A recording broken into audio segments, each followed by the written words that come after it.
India 75ാം republic ദിനം ആഘോഷിക്കുകയാണ്.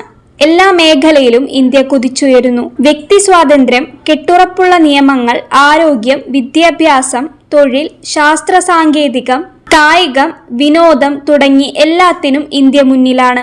അതുകൊണ്ട് തന്നെ ഇന്ത്യയിലേക്ക് വൻ നിക്ഷേപമെത്തിക്കാനും രാജ്യവുമായി കൈകോർക്കാനും ലോകരാഷ്ട്രങ്ങൾ മത്സരിക്കുകയാണ്. എന്നാൽ കടുത്ത മനുഷ്യാവകാശ ലംഘനങ്ങൾക്ക് പേരുകേട്ട ചൈനീസ് കമ്മ്യൂണിസ്റ്റ് ഭരണകൂടത്തിന് ലോകരാഷ്ട്രങ്ങളിൽ നിന്ന് വൻ വിമർശനങ്ങളാണ് ഏൽക്കേണ്ടി വരുന്നത്.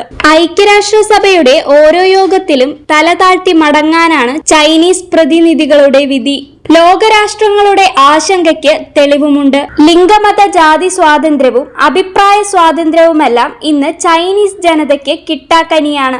ഉയ്ഗർ മുസ്ലിങ്ങൾ കാലങ്ങളായി പീഡനം അനുഭവിക്കുന്ന ഒരു ഉദാഹരണം മാത്രം. ജനങ്ങളെ അടിച്ചമർത്തുന്ന മണ്ടൻ ഭരണകൂട ആശയത്തിന്റെ പേരിലാണ് ചൈനയ്ക്ക് വിമർശനമേൽക്കേണ്ടി വരുന്നത്. അതിനാൽ ചൈനയുമായുള്ള സഹകരണങ്ങൾക്ക് മറ്റു രാഷ്ട്രങ്ങൾ മടിക്കുകയാണ്. വാണിജ്യ വ്യവസായ രംഗത്തെല്ലാം ചൈനയോട് അകൽച്ച പാലിക്കുകയാണ് രാഷ്ട്രങ്ങൾ. അതേസമയം വൻ സാമ്പത്തിക ശക്തികളായ രാഷ്ട്രങ്ങൾ ഇന്ത്യയെ ഒപ്പം നിർത്തുകയും ചെയ്യുന്നു. അതിന് മികച്ചൊരു ഉദാഹരണമാണ് മഹാരാഷ്ട്രയിൽ തെലങ്കാനയിലുമടക്കം ട്രില്യൺ കണക്കിന് ഡോളറുകളുടെ നിക്ഷേപം ഈ കഴിഞ്ഞ ലോക സാമ്പത്തിക ഫോറത്തിൽ ഇന്ത്യക്ക് ലഭിച്ചത്. ഇന്ന് ലോകത്തിനു മുന്നിൽ ഇന്ത്യയെ സ്വയം പരിചയപ്പെടുത്തേണ്ട ആവശ്യമില്ല. ലോകരാജ്യങ്ങൾ ഇന്ത്യയെ തേടി ഇങ്ങോട്ട് വരുന്ന സാഹചര്യമാണ് ഉള്ളത്. ഇന്ത്യ ലോകത്തിനു മുന്നിൽ തിളങ്ങി നിന്ന ലോക സാമ്പത്തിക ഫോറത്തിൽ നിരാശരായി നിൽക്കേണ്ടി വന്നു ചൈനയ്ക്ക്. ചൈന ഇപ്പോഴും ഒരു തിളങ്ങുന്ന രാജ്യമാണെന്നും അതിന്റെ സമ്പദ് വ്യവസ്ഥയുടെ കരുത്തുമെല്ലാം ലോക സാമ്പത്തിക ഫോറത്തിൽ പ്രഖ്യാപിക്കാനുള്ള വലിയ ശ്രമം തന്നെയുണ്ടായി. എന്നാൽ നിക്ഷേപകരുടെ ഇടയിൽ കാര്യമായ സ്വീകാര്യത ചൈനയ്ക്ക് ലഭിച്ചില്ല.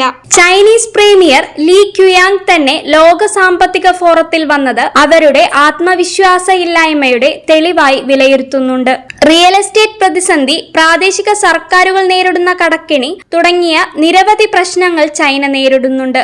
പ്രസിഡന്റ് ഷി ജിൻപിങ്ങിന്റെ അധികാര കേന്ദ്രീകരണമാണ് മറ്റൊരു കാരണം. ഇത് നയങ്ങൾ രൂപീകരിക്കുന്നതിൽ കാലതാമസമുണ്ടാക്കുന്നു എന്ന വിമർശനവും ഉയരുന്നുണ്ട്. അതിന്റെ ലക്ഷണങ്ങളാണ് ഈ കഴിഞ്ഞ ലോക സാമ്പത്തിക ഫോറത്തിൽ കണ്ടത്.